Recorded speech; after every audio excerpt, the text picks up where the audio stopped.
우리가 삶을 살아가면서 반드시 깨닫고 기억해야 될 진리 중에 하나는 이 세상의 모든 일은 시작이 있으면 반드시 끝이 있다라고 하는 거예요. 그게 뭐 어떤 일이 되었든지 간에 반드시 시작이 있죠. 그리고 시작이 있다면 그 일에 반드시 끝이 있다. 왜 그러냐? 그것이 하나님의 섭리이기 때문이다 라고 하는 거죠. 그래서 오늘 우리가 읽은 전도서의 지혜자는 전도서 3장에서 이러한 하나님의 섭리와 관련해서 뭐라고 말했습니까? 범사가 기한이 있고 범사에 어떤 정해진 그 일정된 기간이 있고 천하 만사가 다 때가 있나니 날 때가 있으면 죽을 때가 있고 심을 때가 있으면 뽑을 때가 있고 하나님이 모든 것을 지으시되 때를 따라 아름답게 하셨고 라고 했습니다. 그러니까 때를 따라서 시작이 있고 끝이 있다는 거예요. 그것이 반복이 되면서 우리의 삶이 역사가 또 흘러가는 것을 보게 됩니다. 그래서 올 한 해도 때를 따라서 이제 끝을 향하여서 나아가는 가운데 우리가 예배를 드립니다. 사랑하는 성도 여러분, 하나님의 섭리 안에서 모든 일에는 끝이 있다라고 하는 것에는 무엇을 의미할까라고 하는 거예요. 모든 것에 끝이 있다. 하나님께서 그렇게 섭리에 가셔서 하나님의 섭리 안에서 모든 것이 끝이 있다는 것은 무엇을 의미할까? 여기에는 세 가지 중요한 영적인 의미가 담겨 있다는 것이죠. 올해 이제 우리 마지막 주일 예배를 드리면서 이 말씀과 진리 안에서 또 우리가 함께 기도해 보려고 합니다. 여러분, 모든 일엔 끝이 하나님의 섭리 가운데 끝이 있다는 것은 어떤 의미가 담겨 있을까요? 첫째는 하나님은 끝까지 우리와 함께 하시고 끝까지 우리를 도우신다는 거예요. 그런 의미가 여기에 담겨 있다는 겁니다. 왜냐하면 우리의 모든 삶은 영적인 안목에서 보면 하나님의 은혜이기 때문에 그래요. 하나님의 은혜 없이 진행되는 삶은 없어요. 그래서 모든 일에 끝이 있다는 것은 하나님께서 끝까지 우리와 함께 하시고 끝까지 은혜를 베푸시면서 끝까지 우리를 도우신다라고 하는 의미가 그 속에 담겨 있다는 거예요. 그래서 구약의 성경을 보면 하나님은 끝까지 하나님의 백성들을 버리지 아니하시고 끝까지 함께 하시고 물론 때로는 징계도 하시고 심판도 하시고 고난 가운데 던지기도 하시지만 끝까지 함께 하시고 끝까지 도우시는 하나님의 섭리와 손길 우리가 구약 성경을 통해서 만나게 됩니다. 그리고 하나님은 신약의 예수님의 탄생과 관련하여서 이사야 7장 14절에서 그 유명한 그 예언의 말씀을 하세요. 주께서 친히 징조를 너희에게 주실 것이라. 보라, 처녀가 잉태하여 아들을 낳을 것이요 그의 이름을 임마누엘이라 하리라. 예수님의 탄생에 대해서 하나님께서 이사야 선지자를 통하여서 그렇게 말씀하시는 거죠. 그리고 마태복음 1장 22절로 23절에 보게 되면 구약 이사야 7장 14절에서 하나님께서 예언하신 대로 예수님께서 임마누엘이라고 하는 이름으로 이 땅에 오시게 되는데 그 임마누엘 뜻이 뭐라고 했습니까? 하나님이 우리와 함께 계시다라는 뜻이라고 했습니다. 그리고 하나님의 예언대로 이 땅에 오신 임마누엘 되시는 예수님께서 요한복음 14장 18절에서 제자들에게 내가 이제 곧 공생의 삶을 마무리하고 하나님 아버지께로 가게 된다라는 말씀을 하시면서 무슨 말씀을 하셨는가 하면 이런 말씀을 하세요. 내가 너희를 고아와 같이 버려두지 아니하고 너희에게로 오리라 이렇게 말씀하세요. 그리고 이 임마누엘 되시는 예수님은 마태복음 마지막 장 28장 18절에서 제자들에게 이렇게 말씀하시죠. 볼지어다 내가 세상 끝날까지 너희와 항상 함께 할지다. 그러니까 하나님의 섭리 안에서 모든 일에 끝이 있다라고 하는 것은 모든 삶이 하나님의 은혜 가운데 진행되기 때문에 끝까지 하나님이 하나님의 백성들과 함께 하시고 끝까지 하나님께서 하나님 백성들을 도우신다라고 하는 의미가 그 속에 담겨 있다라고 하는 것입니다. 올해도 지금 이제 2025년 마지막 주일까지 왔습니다. 우리 힘으로만 여기에 살아온 것이 아니라 무엇이 있었다는 거예요?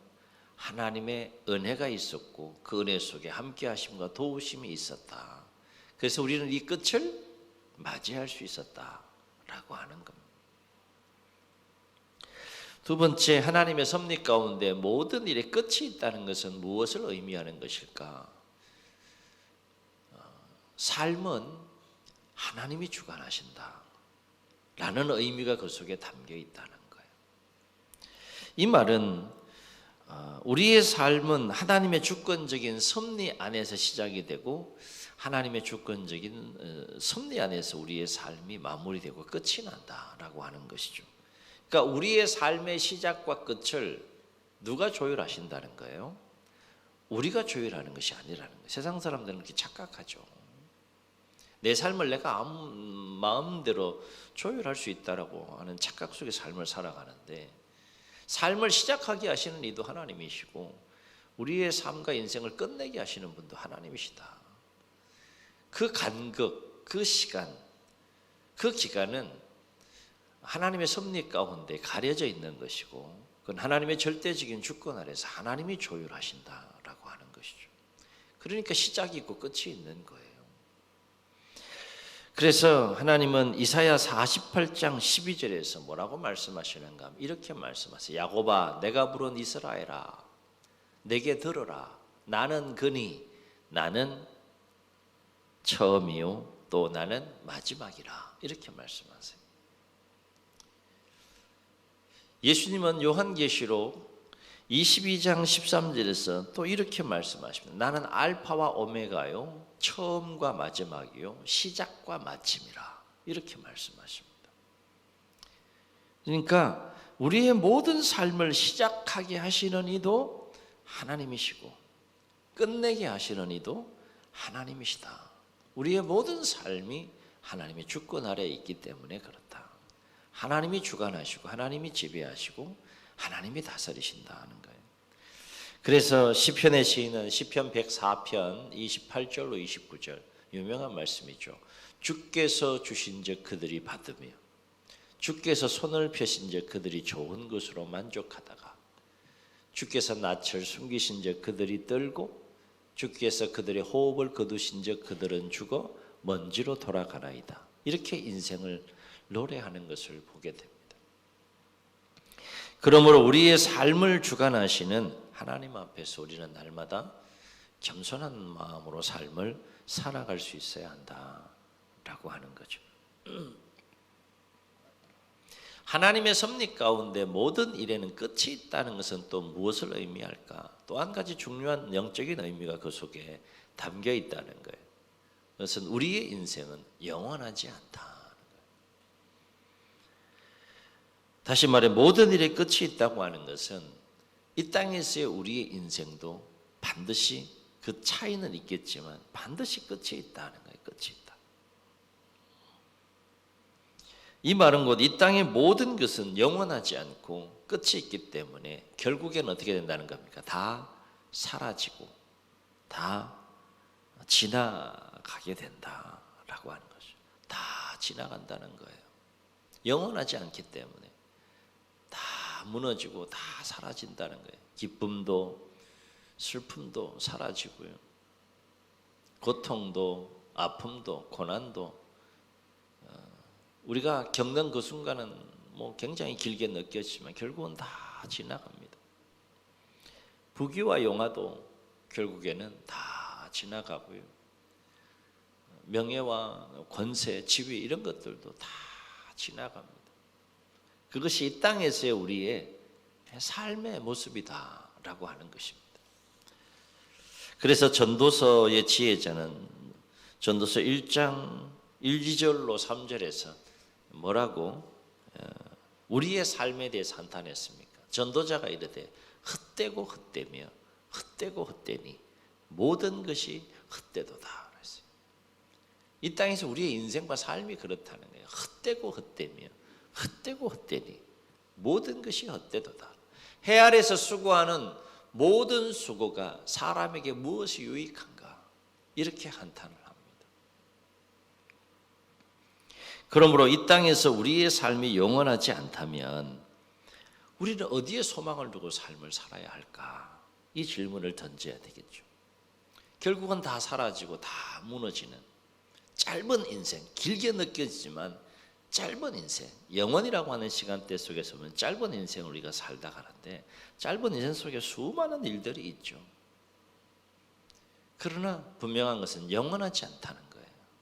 그것이 무엇이 되었든지 간에, 어떤 내용이 담긴 어떤 삶의 내용이 되었든지 간에 영원하지 않기 때문에 다 지나가고 다 무너진다면 우리는 어디에 소망을 두고 삶을 살아가야 할 것인가? 첫째, 영원하신 하나님께 소망을 두고 살아야 된다. 이게 성경의 가르침이에요. 영원하지 않는 자는 영원한 것에 소망을 두고 살아야 되는데 영원하신 하나님이 우리의 소망이 되어야 된다. 우리의 소망의 근거가 되어야 된다.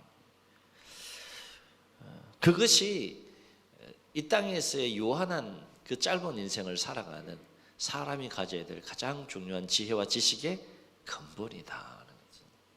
영원하신 하나님께 소망을 두고 살아가는 것. 그것을 성경은 우리에게 강조합니다. 왜냐하면 하나님께서 우리의 인생과 우리의 영생을 주관하시기 때문에 그래요. 그래서 시편의 시인은 시편 146편 3절로 5절에서 이렇게 노래합니다. 우리 함께 읽겠습니다. 시작.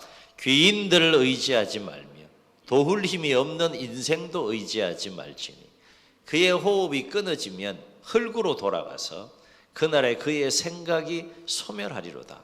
야곱의 하나님을 자기의 도움으로 삼으며 여호와 자기 하나님에게 자기의 소망을 두는 자는 복이 있도다. 이 땅에서의 삶이 영원하지 않다면 우리는 어디에 소망을 둬야 되느냐? 두 번째, 영원한 하나님의 나라, 천국에 소망을 두고 우리가 삶을 살아가야 된다는 거예요. 성경은 이 점을 마지막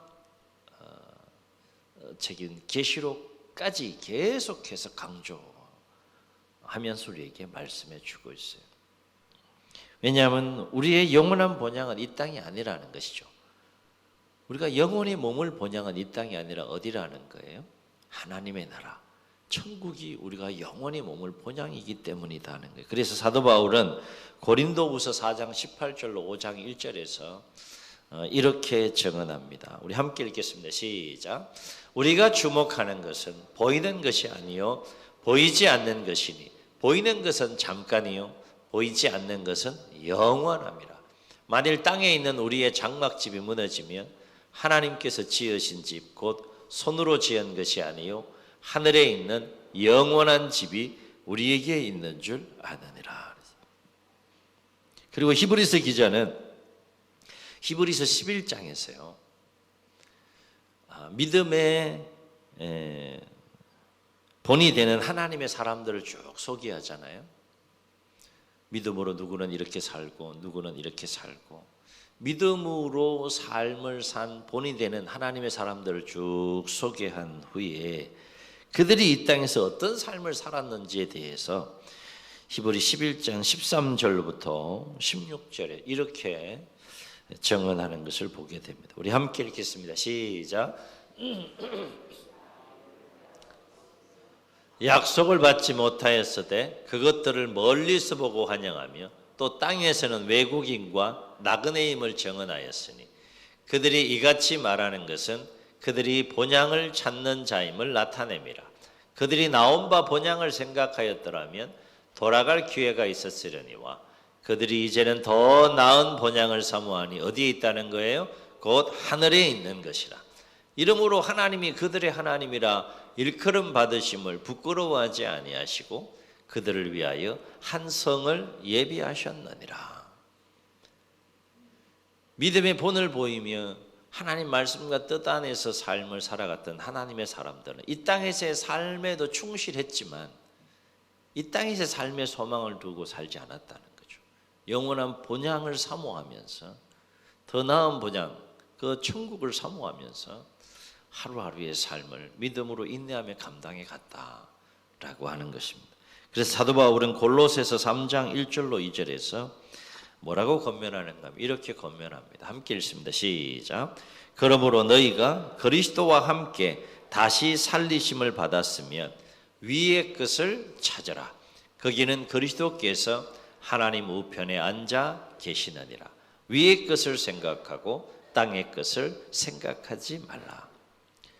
왜 위의 것을 생각해야 된다는 거예요? 땅의 것들은 다 소유한 듯 하나 결국 다 사라진다는 거죠. 다 내려놓고 가야 된다는 거죠. 영원하지 않다는 거죠. 하나님의 사람들은 이 진리를 깨달았어요. 어디에 내가 소망을 두고 하루하루 삶을 살아야 될 거냐. 하나님이 허락해 준 하루하루의 삶에 내가 충실하며 삶을 살아가야 하지만 이 땅의 모든 것들이 영원하지 않다면, 영원히 소유하고 영원히 누릴 수 있는 것이 아니라 그러면 도대체 나는 어디에 소망을 두고 삶을 살아야 되느냐. 이 질문 앞에 하나님의 사람들은 선명한 해답을 가지고 살았다는 거예요. 영원하신 하나님께 소망을 두고 살고 영원한 하나님 나라에 소망을 두고 삶을 살았다는 거예요. 그러니까 구약의 하나님의 사람이든 신약의 하나님의 사람이든 동일한 신앙 고백 속에 또 하루하루 삶을 감당해가는 모습을 우리가 보게 되잖아요. 또 한 해가 끝을 향해 이제 저물어 갑니다. 한 해를 마무리해 가면서 모든 일에는 하나님의 섭리 안에서 끝이 있음을 깨닫고 끝까지 우리와 함께 하시고 끝까지 우리를 도우신 하나님 앞에 우리가 감사함으로 하루하루를 살아갈 수 있기를 주의 이름으로 축원합니다. 아울러 우리의 삶이 우리의 손에 달려있는 것이 아니라 우리의 삶을 주관하시는 하나님의 손에 달려있음을 우리가 선명하게 깨닫고 하나님 앞에서 더욱더 겸손함으로 하나님을 의지하는 삶을 살아가는 우리의 삶의 여정이 되시기를 주의 이름으로 축원합니다. 아울러 이 땅에서의 우리의 인생이 영원한 것이 아니구나. 영원하지 않음을 우리가 깊이 깨닫고 영원하신 하나님, 영원한 하나님 나라에 소망을 두고 믿음으로 인내하면서 날마다 승리하는 우리 모두의 삶이 되시기를 예수님의 이름으로 축복합니다. 축복합니다. 우리 말씀을 기억하시면서 함께 찬양하시고 한번 통성으로 기도하겠습니다.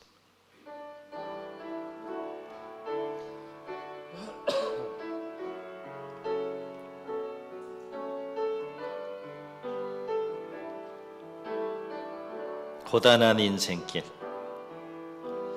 고단한 인생길, 힘겨운 오늘도 예수 내 마음 아시네. 지나간 아픔도 마주할 세상도 예수 내 마음 아시네.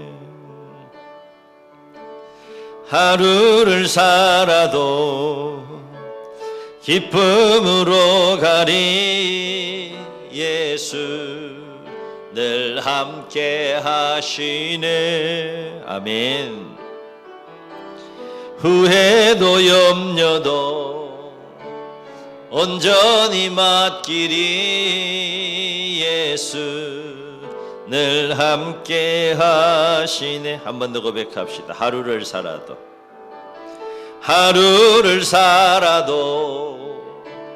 기쁨으로 가리 예수 늘 함께 하시네. 후회도 염려도 온전히 맡기리 예수 늘 함께 하시네. 아멘. 믿음의 눈 들어 주를 보리. 이 또한 지나가리라. 주어진 내 삶의 시간 속에 주의 뜻 알게 믿음의 눈 들어 믿음의 눈 들어 주를 보리. 이 또한 지나가리라.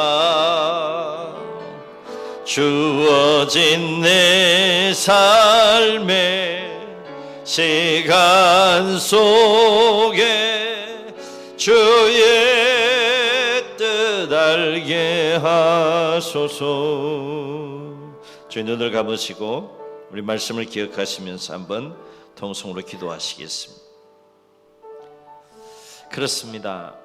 하나님의 섭리 가운데 모든 일에는 시작이 있으면 반드시 끝이 있습니다. 아침이 있으면 저녁이 있고, 봄이 있으면 겨울이 있고, 또 한 해의 시작이 있으면 한 해의 마무리가 있습니다. 오늘 한 해 마지막 주일을 우리가 맞이하면서 예배하는데, 이러한 하나님의 그 섭리들을 우리가 바라보면서 아하, 우리의 삶, 우리의 인생에도 끝이 있구나, 이것을 깨닫고 한 해를 마무리하고 또 새해를 맞이하고 이후의 생애와 삶을 살아가야 되지 않겠습니까? 끝이 있다라고 하는 것은 여기까지 하나님께서 함께 하셨다는 것이고 여기까지 도우셨다는 겁니다. 감사해야 되지 않겠습니까? 끝이 있다라고 하는 것은 우리의 삶이 하나님의 주권 아래에 있다는 것이고, 끝이 있다는 것은 우리의 인생이 영원하지 않다는 것입니다. 그러하기에 영원하신 하나님께 소망을 두고 영원한 하나님 나라에 소망을 두고 허락해 주신 이 땅의 삶을 충실하게 믿음의 선한 싸움 싸우며 주님 다시 만나는 그날까지 끝까지 아름답게 승리한 우리의 삶이 되게 해달라고 주님 3번 부르시고 통성으로 기도합니다. 주여